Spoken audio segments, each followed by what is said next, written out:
Welcome to the Shared Practices podcast.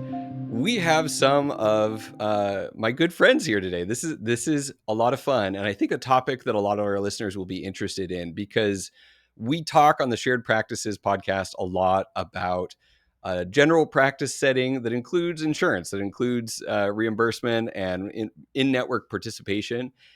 We know that you can grow out a network. We know that you can be very profitable and successful, but doing that at scale is a lot harder. So the conversation we're going to have today is how to go from one doctor, when it's one fee for service doctor, you're really selling yourself. How do you scale fee for service? So I have with me today, Caitlin Embree, co-host and coach. Caitlin, how are you? I'm doing very well. I'm so excited for this episode. So thanks for organizing this. This is going to be fun. And one of the reasons it's going to be so much fun is it's one of your favorite people and one of my favorite people, Dr. Jesspreet Parmar, who I think we met back in Milwaukee on the bazillionth floor at our first Shared Practices event, I think having lunch or breakfast. And I was picking his brain because I was early in my All on 4 journey. And he happens to be a prosthodontist. So Jesspreet, welcome to the show. Thank you.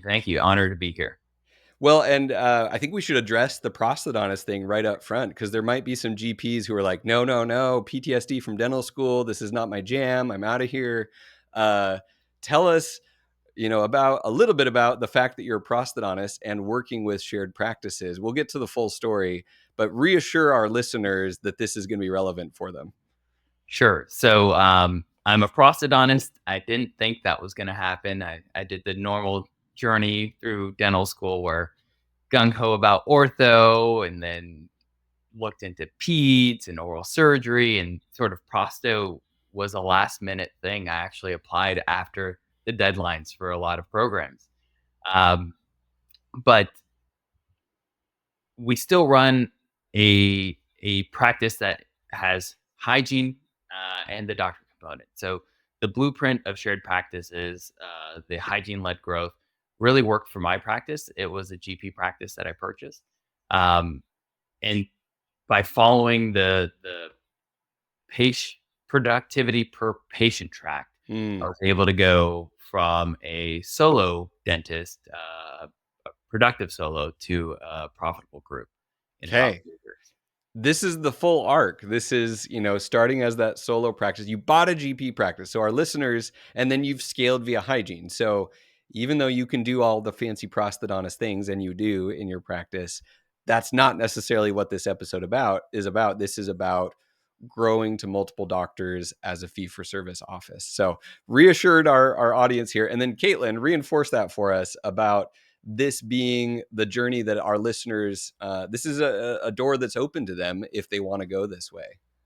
Yeah, it's been a journey for me and a great challenge to know that anything I implement in this practice has to be through the lens of absolute quality, knowing that these patients are choosing this practice solely based on quality. There are hundreds of offices to choose from that have that, participation with their insurance company. And so every team meeting, every strategy that he and I have really honed in on with the team has been through that lens. And I think we talk a lot in this podcast space and just in the industry about how to know when it's time to drop insurance and how to raise your fees and how to be as profitable as possible. And where I think sometimes the gap in the conversation is how much leadership will be required by you to train your team and hold them to the utmost standard, because the patients will be expecting that high caliber service. And so I think you'll see that come through in this conversation, and I think it's an important one to have.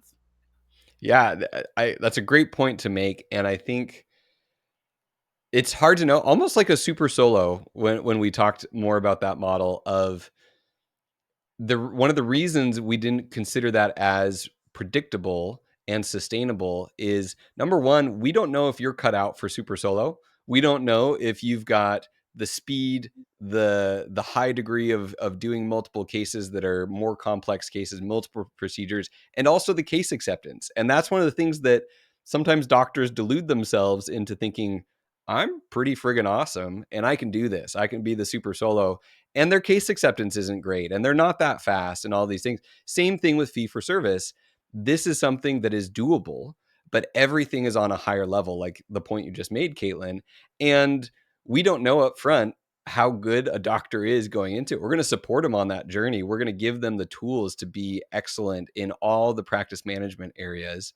But that little quality of like, can I over deliver? Can I really attract and retain patients based on reputation, quality of work, and really the experience of my practice being different? Is what I think makes scaling a little more challenging on a fee for service office. And at the same time, it can be more profitable. It can be more enjoyable because maybe you don't have to take on the patient load to make yourself plus an associate profitable. So that's the framework for this episode. But I want to go back to the beginning and hear about your practice acquisition. What was your journey? Briefly, what had you done before deciding I'm going to buy a practice and move forward? Sure. And one quick point to your comment there is a lot of the times the doctors don't know if they're cut out for super solo or smart solo. I certainly wasn't. My numbers as an associate were much lower than my numbers as an owner. Hmm. And some of the practices that I looked at were super solo, and you feel that sort of pit in your stomach. Can I do Can I this? do There's this? something Yeah. I can do because I haven't before. So I think things change when you look at things through the lens of an owner. Instantly, you become 20% more productive because it's all on you now. There's no owner doctor that maybe takes some cases or sort of makes you shy away from certain procedures. But my journey, I graduated from the University of Florida in 2015. Then I went to the University of Illinois at Chicago for my pros. I picked that program specifically because it had quite a bit of surgical experience. So the whole pros only deals with crowns and bridges and partials and dentures. That didn't really suit the way I wanted to practice. I really love surgery. So um, I'm sort of a little bit less typical of a prosthodontist, where I kind of will do everything.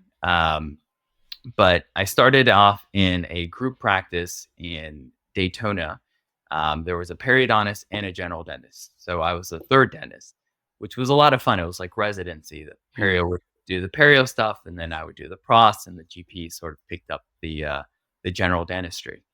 And I really enjoyed it. I thought that's where my home was going to be until came around, and I got laid off, and that just didn't sit well with me. Spending all this time and money and education, and then not really having a hand on your future. Uh, just I felt sort of hopeless.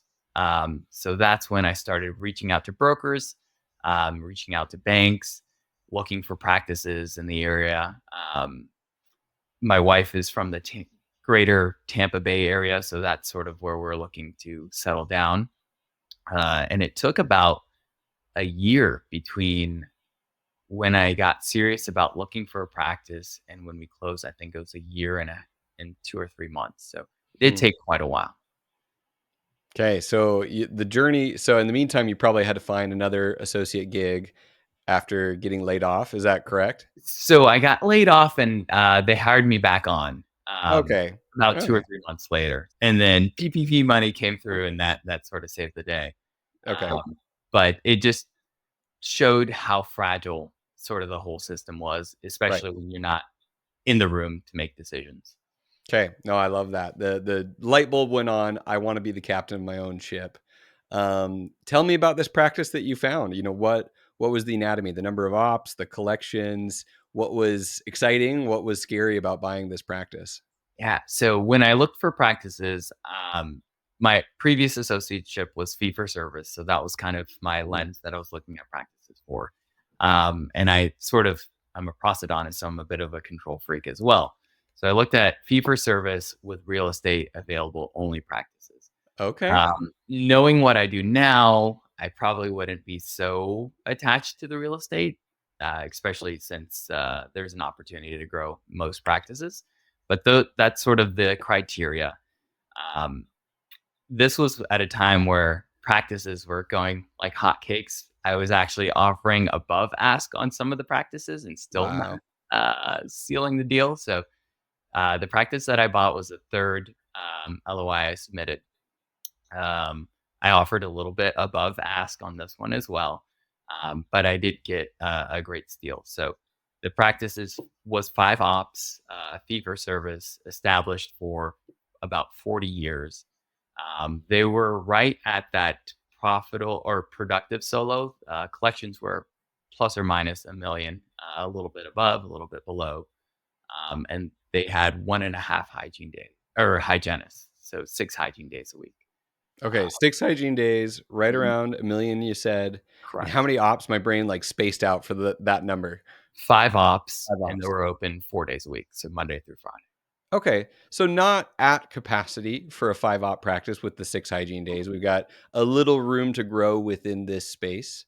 And you're offering over asking price. So I'm guessing the asking price was around a million and you're like offering more than that, more or less, or was it around 800, 900? So the seller it is and was a very interesting fellow. So this was the fourth.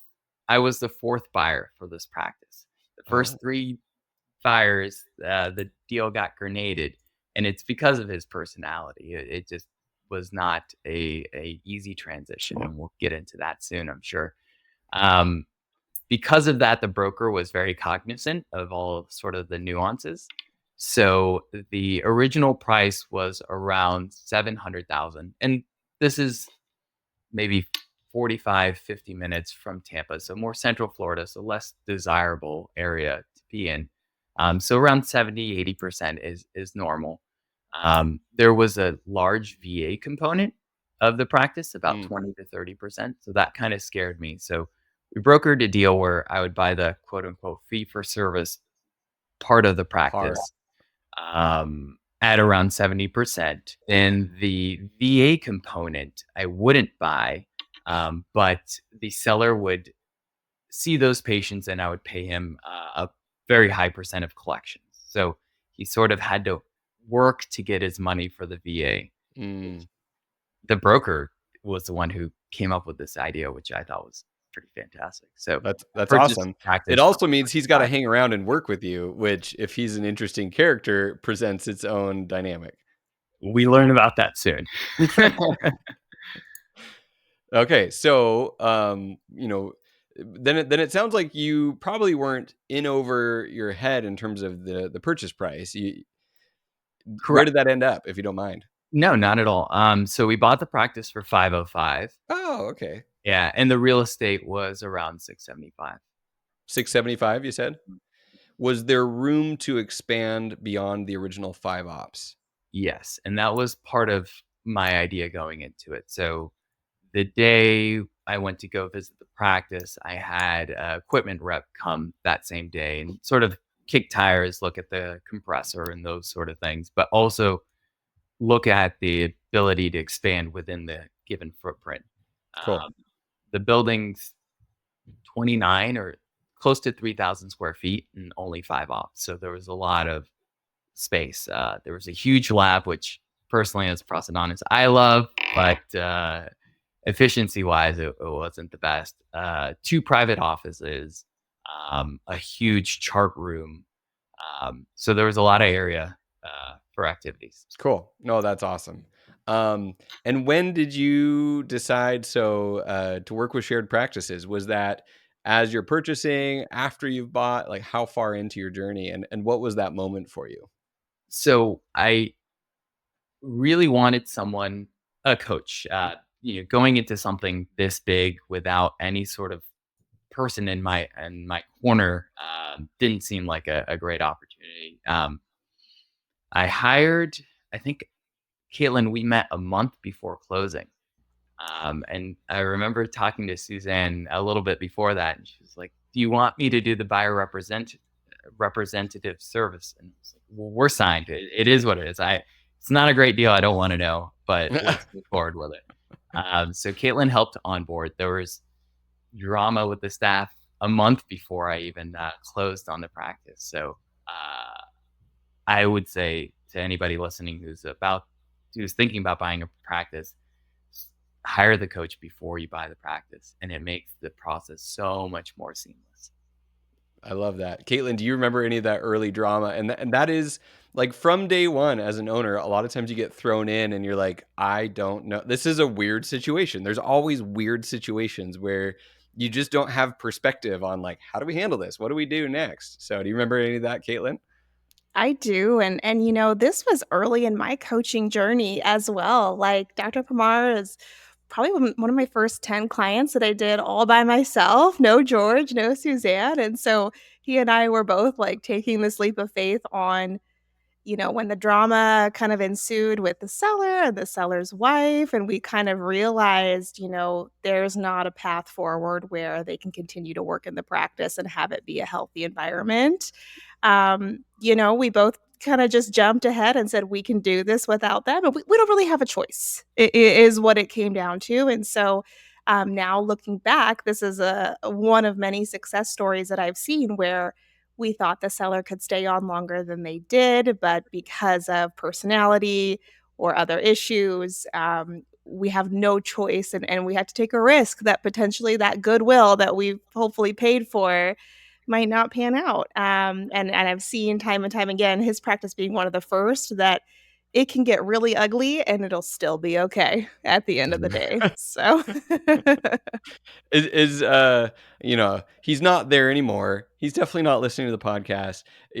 Give us the high level or anything that like you can share with us on air here, Jesspreet. Sure. So I always joke my first written reprimand to an employee was to the seller doc. Like a month into it, he doesn't work well with others, and when him and his wife, who was the hygienist, that 2 days she worked, so we had a 4-day hygienist and a 2-day.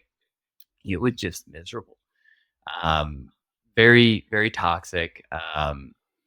I can't remember the details of why I gave it, but I know I was trying to do him a solid, and he just got upset, and it just didn't work out so well. But in talking to the staff now, he said all sorts of things about me that I was going to fire everybody and not hire them, and you better jump ship now.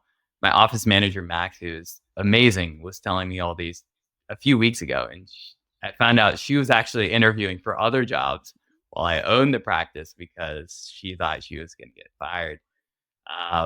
We had patients come in who said, I'm not coming here again because the seller doc said not to come here. Okay. And it was like, okay. Wow. So at that point, we had to get the lawyers back involved and kind of terminate things. And at the end, I ended up hiring a shipping company, packed up all his stuff, and had it delivered to his front door. That was kind of how we ended things, unfortunately. Pretty ugly. Like in terms of transferring the goodwill, because that's what everyone fears in a fee for service practice is this going to transfer over the goodwill with the team, the goodwill with the patients? And he's actively trashing the goodwill. And that's terrifying, having just bought this practice. And it makes me realize that for every 1 in 4, 1 in 10 sellers who stays on, and is great because it like immediately, gives you some flexibility, immediately gives you some scale, there's real risk. And having some very clear, like, we can fire you if things are not working out, would be my recommendation. But people won't always sign that, and sometimes it has to get ugly for action to take place. And that's what happened here. Is it just got bad enough that you had to pull the trigger, make the hard decision, and protect the asset that you just bought? And thank goodness some of your team gave you a chance and stuck around, because if he was bad mouthing you to patients, half or all of your team like walked, it would be a even uglier situation than it already was. Yeah, no, I think the way I practice and the way I've been taught to lead is very servant leader. style, and I think that resonated with the staff. You know, if there was a toilet to plunge, I would be in there to plunge, and that built really good goodwill with the staff, and I think that's what kind of turned the tide in my favor. Sort of doing the things that you talk about. But yeah, certainly it was not a fun time. Uh, my wife and I, Amita, would just sit down for hours, kind of going over strategies, how we could let them go, what should we do. A lot of our conversations with Caitlin were centered around letting them go, and Caitlin was really the fire. Like, you don't need them, and I had a little bit of a scarcity mindset going into it for sure. But Yeah. letting them go was the best thing that could have happened to us. Well, that's awesome. Well, Caitlin, I want to hear, what do you remember that you saw in terms of potential in that first year, other than, immediately getting rid of the toxic doctor and his hygienist wife, who is two of the hygiene days. What were you excited about with this practice that you guys could grow, and the metrics were showing you, there's legs here. Yeah, absolutely. I mean, the hygiene growth was a slam dunk opportunity. I mean, as a shared practices coach, you see that you can add hygiene days as quickly as you need to, and you know you're in good shape. And at the time, the patient base was about 1,400 18-month active patients. And so we weren't absolutely desperate to be at 8 hygiene days, but it was easy to see that roadmap, and with the right amount of new patient flow every month, hopefully in the beginning making up for some that might be going out the back door due to either natural attrition or sabotage. Right. But we saw that path very clearly. We also saw a path for improving just overall patient retention, of course. It's just kind of that straightforward retain open fill was our first steps. So I was excited about that. And just he was alluding to what kind of built that goodwill up with the team, and maybe what came through, I think, with his patient base too, was his natural ability, I think, to gain the trust of other people. His that showed up in his case acceptance. He's a quality dentist, and I think people could pick up on that. And so we were really able to hone in on all the doctor department metrics pretty quickly without a lot of coaching on my part. That was one part. It's like, okay, that part's running, Mm. you know? And so really focusing on hygiene and also structure. I think another thing that attracted the team to want to stay is right off the bat. Dr. Parmar was really good at listening and following instructions in terms of like HR. So right off the bat, he did it right. Everyone had 30, 60, 90-day sit downs with him because they're brand new to him. Everybody had the chance to communicate directly what's working, what's not working, and so he immediately put in some structure and some HR components in place. And I think this is a really good example of that builds trust, and that makes people excited to want to grow with you because it's not such a shaky foundation. I think they were probably craving that. It's interesting how sometimes there's a perception that like the team doesn't want to be micromanaged, they don't want structure, and then you put these things in place and all of a sudden everyone relaxes because they're like, there's order, there's not chaos. So that goes a long way, and then it permeates to the practice, to the patients. They can feel this is a professional organization. It's not just some assistants who are like scrambling to do their job, and everyone, there's tension in the office that patients can feel. I do want to ask Jesspreet about, and comment on that for us, but then I want to ask about new patient flow, because I think this is a big thing. Every time people are interested in fee for service, they're like, insurance is kind of a weird marketing budget. It's like it's hard to account for perfectly as marketing, and you don't have that here. So we retain open fill, we close the back door. But what did that new patient flow look like, and how willing were you to experiment, burn some cash, market in different ways? Because that's, I think, what holds a lot of people back from even thinking about this. Yeah. So a comment on Kalen. I forgot that I used to do 30, 60, 90-day reviews. So smiling when you reviewed that. And yeah, thank, thankfully I have an office manager who's a rock star who takes care of that. But I think doing those things that doctors, quote unquote, normally don't do really builds good value, goodwill with the staff, and they see that you sort of walk the walk and talk the talk. As far as new patients, when I purchased the practice, I believe there was right around 10, maybe under 12, 10 to 15, but 15 probably would be on the high end, new patients a month. Okay, It was which is not abundant, to be No, clear. there was months where there were single digits, new patients, so that was a concern. There was a month where we lost 50 through the back door and Mm. maintained teens in. Um, Initially, cash flow was a little bit more tight, so we started on a shoestring budget for marketing. Um, we started with some Google ads. I I was a walking billboard for the practice. I remember convincing we just moved to town, so we needed washers and dryers. So I was convincing the Lowe's employee to become my patient and just sort of was that person because I had to be. We needed this to work. So anything I could do to promote the business or myself, I did it. Um, as things got a little bit more successful and cash flow came a little bit easier, we started spending a little bit more with Google ads, Facebook ads, more digital marketing. We've tried a couple of like golf course ads and things like that, which really didn't pan out too well. Um, but I would say we're probably close to 5% or 6% now. Of Um, your of my budget is marketing. budget is marketing, um, and that seems like a pretty good balance of efficiency, with new patients and efficiency of the Google ads.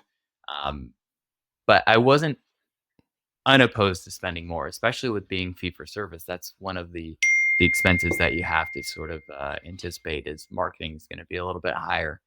Um, we did things like, new patient referrals, goodie bags, all those little sort of internal marketings that are pretty inexpensive and utilize. Excuse me, they usually bear very good fruit with new patients. Okay, so, what did you get your new patient flow to? Because to scale, I have a hard time, um it's a really long-term journey if someone's, like, under 20 new patients a month to be able to scale past 1 doctor, even to get to a doctor and a half. How long did it take you to get to the point where you're like, "I'm confident to scale beyond myself?"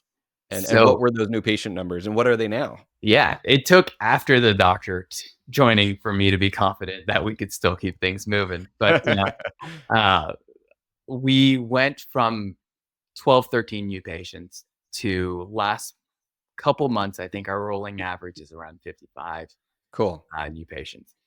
A lot of it had to do with capacity. So, yes, you can spend a ton of money in marketing, but if you're marketing emergency extractions and your next appointment's in 2 weeks, it's not very helpful. So, um, we really were diligent about putting in blocks for new patients in emergencies, even though we're bursting at the seam before the associate joined on. Um, The new patient numbers have gone up since we've had the associate and another hygienist just because of that availability. Um, so the open part is the hard one to stomach, especially since you see holes and you start doing mental math about how long this break is actually costing you and payroll taxes and all that sort of stuff. It's just natural to think about. But without those open blocks, you really can't grow, and your marketing dollars are not very efficient. Interesting. Okay, so it's the proof in the pudding of you can't grow without excess capacity, both on the doctor side and on the hygiene side. And it's so funny because every time we say it, it's like kind of a no duh thing, but no one does it. Like no one hires ahead of their capacity in hygiene, and very few people are disciplined enough to put blocks in their doctor schedule for those emergency patients, making sure we're really looking on an ongoing basis. Do we have openings to get these new patients in? So much so that On months where our new patients dip, we look at our online scheduling, like how far is an emergency appointment Hmm. out? How far is a new patient? And they tend to correlate. I was getting on my marketing company, like, hey, we just ramped up budget. Why are our new patients going down? And he directed us to our website. And sure enough, there was a mismatch between Open Dental schedule and who we use for our online booking. They didn't sync very well, and it was showing incorrect appointment times. So, my advice is to continue to look at it, even though we thought we optimized it. I looked at it a few weeks ago, and there was something new in the software for the online scheduling company that didn't sync with Open Dental, so the appointments weren't showing up even years after You got to continuing. audit. You got to audit this. So this is a great point. I love this. And also giving people the hope of like, okay, if I take that leap of faith, I open things up and I'm willing to spend nothing crazy, nothing fancy. It's not like you've invented some new marketing channel for fee for service. Right. It's Google ads, it's Facebook ads, and being consistent, you can grow. So talk to us about growth. What was the moment? And we've got probably 12 minutes here in the interview left. Maybe from Caitlin's perspective, when did you know that this office was ready to expand and to bring on another doctor, to build out operatories, and how much of a mismatch was there between bursting at seams capacity and waiting for an expansion? Well, one thing we need to point out is in the first couple years of ownership, we're still at 5 ops. So, step 1, we need to get to 8 ops because we had physical capacity issue. Even if he's ready to take that leap and hire that extra hygienist and doctor, first things first, we had a facility problem.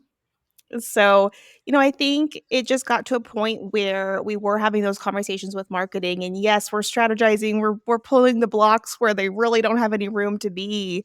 And we're getting to a point where there's nothing more to do. We've got to build out so we can invest more, both in the facility itself, the marketing itself, and the team, hiring more team. So, when we started to grow that patient base upwards, and one thing to point out with not only a fee for service practice, but also when you do have a specialist in the practice, you don't need quite as high of a patient base to reach that max. So even still today, we're hovering just under that 1,800, right around 1,800. Hmm. So that's not really our typical, that's kind of like usually right when you start to say, now we need the second dentist. Right. If you are more of an insurance driven practice, especially, or if you're more volume based, bread and butter dentistry. And so, making that decision with him and kind of knowing, okay, we're by the end of 2023, the facility is going to be ready. So we know we need to place the associate ad and start interviewing at the end of 2023 so we can start this associate right around that holiday season and go into 2024 as an official group practice starting then.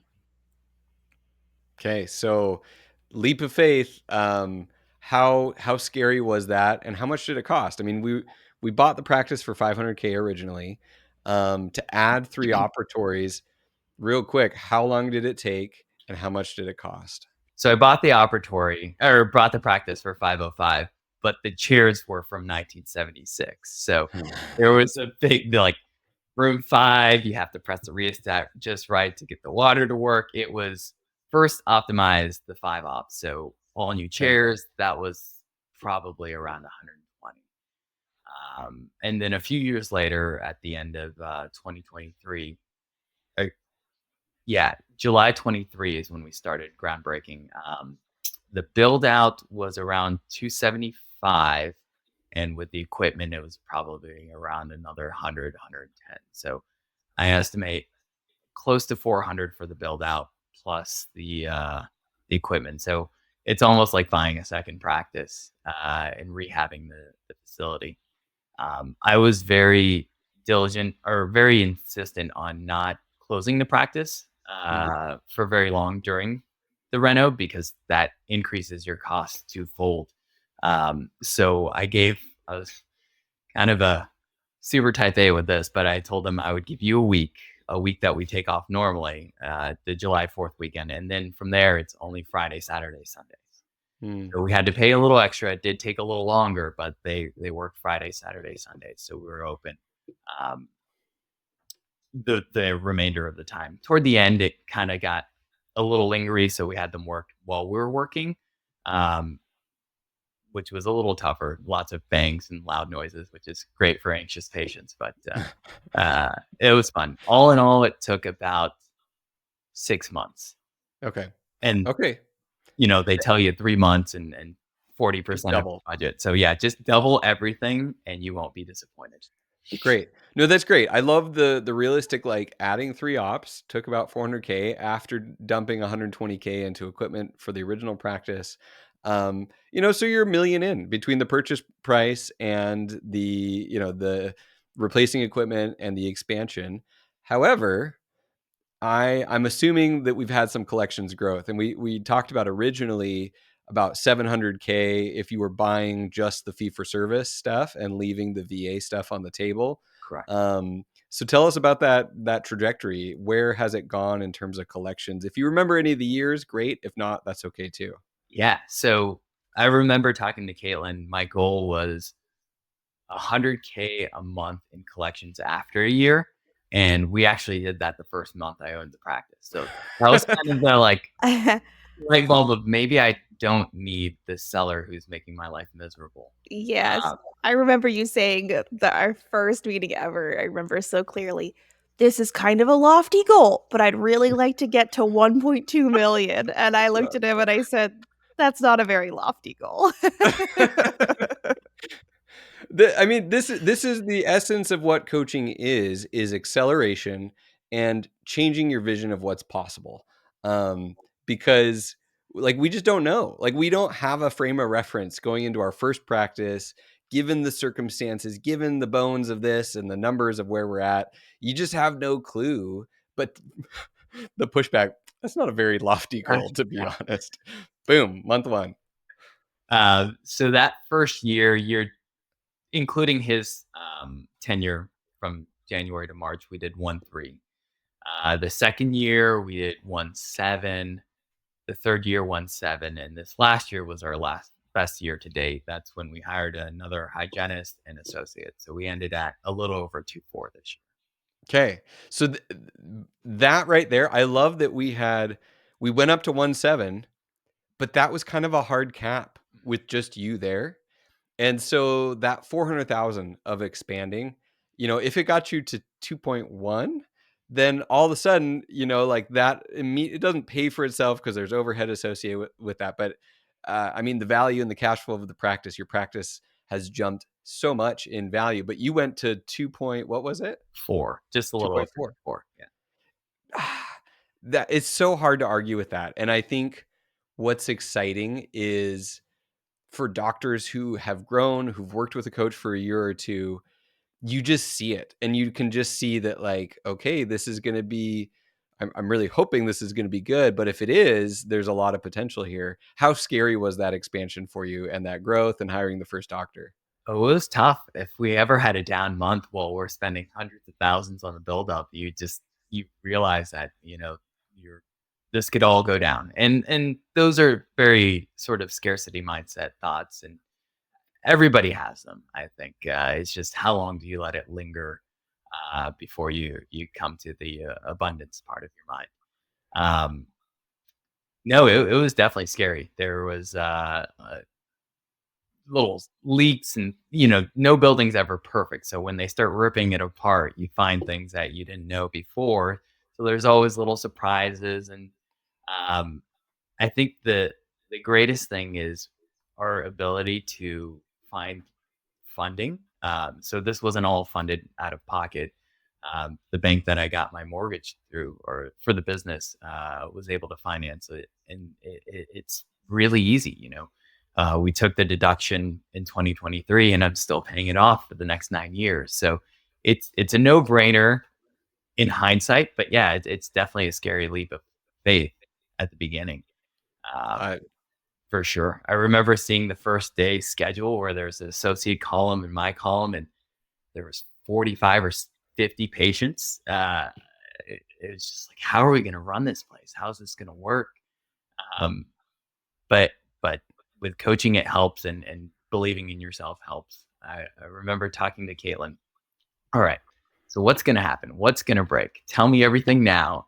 And she explained a few things, but a lot of it's just as things come up, you'll have the tools to deal with it. That's incredible. Well, and the acceleration. So Jesspreet and I get to hang out quite a bit because he's in Next Level Fathers in the dental men's group. But it's the same thing. Coaching equals perspective, acceleration, almost like sometimes like therapy, even in practice management coaching. Caitlin's helping you get past that floor of like, okay, this is my ceiling right now, and she's like, no, no, no, that's the floor. That's just where we're starting, and I'm going to show you where we can go. Caitlin, for moving forward, what are you excited for Dr. Parmar's practice? That's a great question. We've accomplished so much, and I every time I think we're going to run out of something to talk about, there's a new idea either from himself or from his office manager, who I get to meet with every month as well. Which is always a fun part. Is when I get to a point with clients where I've got one call with the doctor and we're talking vision, big picture, and then I have another call with the office manager and we're talking integration and how to actually execute on those next steps. And so I think we'll really continue to hone in on his newest adventure is kind of being a mentor to not only his team, but now a new associate. And I shouldn't even say new, this year flew by. He's been with us a Mm. year.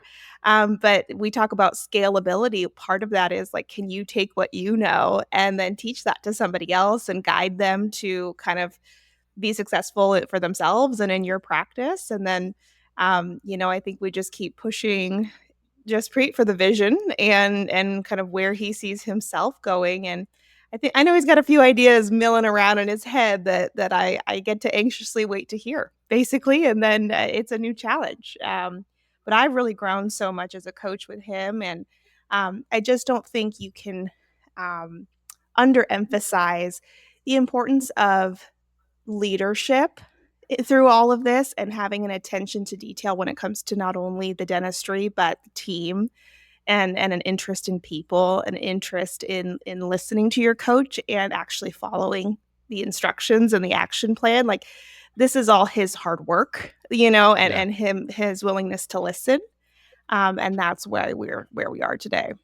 I did want to circle back to the fee for service aspect of this, because one thing when you're looking at collections levels here, um, there this means you're seeing less patients to do these numbers, and so your top line capacity is higher, because when you see the full amount of patients that are possible in that 8 operatories, you're making more per patient than the equivalent write-off insurance driven practice. So Caitlin, have you seen anything behind the scenes looking at profitability, ability to reinvest in marketing, breathing room, all of that? Has this looked much different than a regular insurance driven GP practice? Because ironically, all the growth stuff that we just talked about was exactly the same as a GP practice who's taking insurance. But we just had more profitability per patient the whole time.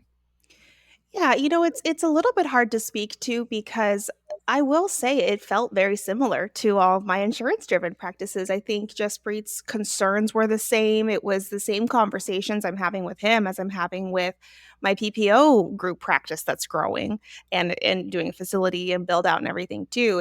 It's the stomach lining for growth. It's opening that hygiene schedule, and then inevitably they're panicked because it's not full, and then reminding them and the office manager, this was the plan, of course it's empty, that's the point, that's what, it's a lot of the same. And I think there's comfort in that, right? That so I really, the only thing, and just I'd be curious for you to speak to this because we both lived it. I mean, how many team like verbiage, telephone etiquette, verbiage trainings have you and I done together?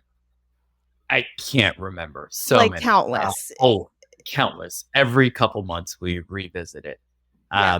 That I think that's one amazing thing about our practice is our staff are very well trained, um, with great leadership from Caitlin, on how to answer the phones, on how to do these things. When a patient calls asking if we accept XYZ insurance, how do we have that nuanced discussion of, well, we're not in network, but we can bill. And even us dentists get confused with some of that stuff. So how is this layperson who's trying to book an appointment get that message, and how are our staff able to convey that value of our practice to a patient? Um, so continuous, continuous training on verbiage, new patient phone calls, handoffs. Those have been the greatest asset.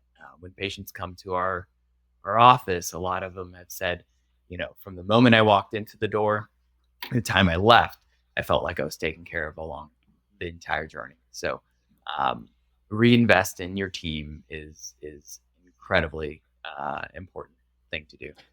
So it's the high touch of the doctor, but that, especially if we're scaling, that can no longer be entirely doctor driven. If you've got one doctor, maybe two assistants, one and a half hygienists, that can fall on your shoulders a whole lot more, and you can do that lift. But as soon as, like you said, you're seeing 40, 50 patients a day, you can't be everywhere at once. And what everyone in your practice is saying all along the way, from phones to patients coming in to case acceptance and treatment follow-ups, is crucial. So that's a great insight of, you will you will never run out of things to talk about when it comes to staff, team member verbiage, and really reinforcing what's the standard here, what we say, what we do, how we can elevate and learn from each other, and get better and better at this. Um, Jaspreet, any other thoughts on, you know, were there times where you're like, should we accept insurance? Was there doubt moments for you? Yeah. So I chose sort of the harder, longer slog to getting an associate. I think sure there would have been more challenges, but it could have been done potentially a little quicker by accepting some insurances to get new patients ramped up a little bit quicker, higher volume, and going the sort of quicker route. There was a moment where we were talking about Carrington and umbrella insurances, and this was when we're working our tails off on the retain and fill part, and the needle didn't move very far. I think after 1 year, we were still around 1,400 active patients. So, yeah, there was definitely a moment of, is this worth it? Should I continue down this journey? Um, but I think the end result of having a fee for service practice that is a group practice, that I'm only there clinically 3 days a week and now only in the building 3 days a week, is a better result than having a more insurance driven practice for me. So sticking to your guns with that vision of, this is what I want. And I think the patience, I think that is maybe one of the differences is, you didn't get immediate, like, satisfying retain open fill, and we just capture all these insurance patients and it builds. Caitlin, can you speak to that patience at all, in terms of, even you as a coach, did you have to practice a little bit more, like, long-term vision and patience, because the numbers didn't come quite as fast? In a way, we always say, like, choose your hard. And so Yeah. I think this is an example of Jaspreet choosing his own hard, and the outcome being what he wanted ultimately. And yeah, I think when you're seeing low new patient flow, 25 or less for a solo or 40 for less for a group, when you have those months as a coach, that's probably the hardest thing to look at, is that being low, because yeah, you can't control it. You can. There's so many ideas we can throw around of how do we get this to grow? New patients, new patients. Let's do internal based marketing. Let's do ground marketing. What can we control? And so when that's out of your hands a little bit, aside from knowing that your client is working with a marketing team that you trust and just doing all the things, and it's just, we have to wait and hope that it comes, right? The only thing you can really go to then as a coach is, okay, so for those 15 that we did see this month, did they all have their next hygiene appointment booked? Are we, asking our assistants, especially when patients come in on the limited side, to be motivating those patients to book the comp and prophy, and reminding their doctors, hey, like, I know next step is that lower right crown. Did you want to go ahead and have me treatment plan the comp exam and the prophy with that? that's where you start to focus of just, well, what can we control about these Mhm. metrics, you know? I love it. Well, Jaspreet, talk to us to wrap us up here. What would you say for someone thinking about embarking on this journey of buying a fee for service practice, growing a fee for service practice, scaling, and considering coaching along the way? Now knowing what you know, what would you tell yourself 4 years ago? Yeah, jump 2 feet in for sure. The the journey is the most fun part. You know, the Hmm. destination. What are we doing? We're reminiscing about how I had to write up my seller doc and sort of all those things. But enjoy the journey. That's definitely the most fun part. Um, the fee for service model isn't for everybody. You know, I genuinely enjoy talking to my patients and knowing about their hobbies and things like that. And I always get the death stares from the assistants and hygienists. So that was something I do enjoy. That's part of my personality.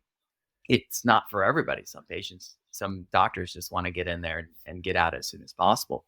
But if you're one of those doctors who enjoy getting to know their patients, higher touch, then it's definitely a fun way to practice. Um, you know, I bought my car from one of my patients who happened to own a dealership, and in a small town like ours, those sort of inner network connections make a big difference. So, um, fee for service is great if that's what you enjoy doing. If it's not, then don't try to force a square peg through a round hole. Coaching, I think, is just sort of remember the old cheat codes in Nintendo, and you put the little Yes. that's the cheat code. So it's the way to get to where you want to get faster. I want to say it's like left, right, up, Up, down, A, down. B, Yeah, start. yeah. Yeah. You got it. Yeah. So it gets you there faster without having to learn those hard lessons as much. Certainly, you'll still fail, and there will be lessons that are tough along the journey, but you won't have those. Will I make the mortgage payment this month? Mistakes. Um, and it it sort of blossomed for me. I had a life coach, I had a nutrition coach, I went coach crazy there for a little while. Um, but learning from people who have done it or who've been a part of something that you want to be a part of is the cheat code to get faster. And then ultimately, what we don't do as much is start with the vision first. So I really enjoyed shared practices with, hey, what do you want? Now, this is all that's possible, but sure, what do you want? And I remember going into Caitlin's call, spending, a couple of days just kind of mulling over in a notebook, like, what do I want out of this next step in my journey? And part of it was cutting down to 3 days clinically.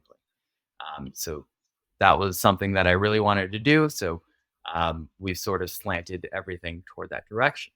Um, but start with the what you want first, and then the why or the how comes kind of later. Is my suggestion. I tell your story all the time when I'm talking about people who might join Next Level Fathers. I'm like, one of our guys is a prosthodontist. He joined. He was paying a life coach. He was paying a personal trainer, a nutritionist, and we consolidated all of that.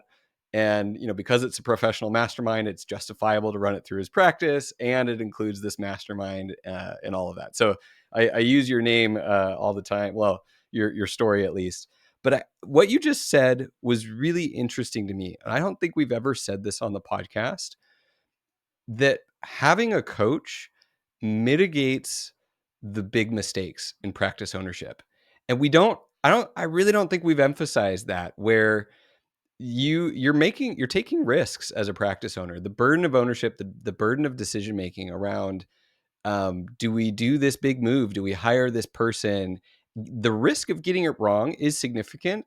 And as an owner, you eat last. And so if you screw things up, you don't pay yourself, and you start to cut into savings, and the stress multiplies because you see things going the wrong direction. And so I've never framed practice management coaching as, because we're always selling the upside. We're always talking about the benefit, the growth.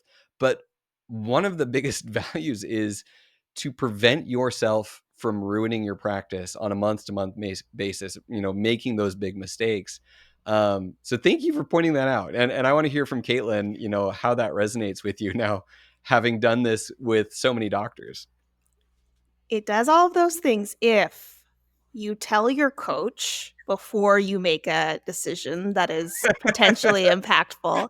And it does those things if you follow your coach's instructions, within reason. Push back, please, but ultimately come to that decision with your coach. I just want to also make it clear you've got to do the work. And I'm talking to two men who are so bought in and do the work. And when you sign up with a coach, you're going to get the most out of it. But you have to have that part too. You have to have that discipline and that open communication.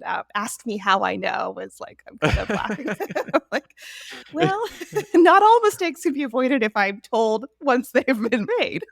Right. Right. Hey, Caitlin, Yeah. guess what I did is like your pit, the pit in your stomach of like, okay, Or where is this gonna go? it's the team member sometimes going, "Oh, by the way, we did this." I'm like, "Okay." Really? Yeah. Yeah. Okay, No, we'll we're talk about Okay, that. all right, we're Yeah. gonna circle back. Yeah, no, absolutely. I think it's a great point, and none of us have a crystal ball, and what I kind of equate it to as I'm talking to dentists is, it's kind of the same thing. Like when your client's asking you, "Well, if I do this, what's going to happen? If I don't do this, what will happen?"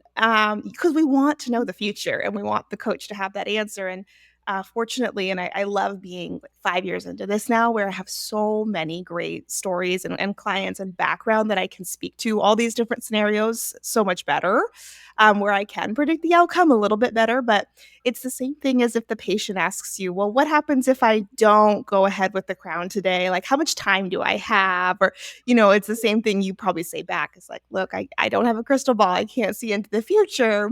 Here's what could happen, but I think one of the biggest benefits that I hear most from clients is just like a sounding board, someone to spitball ideas off of. And we know like those visionary mindsets that many entrepreneurs are, there's going to be 10 ideas and 3 of them are going to be awesome, go do them right now.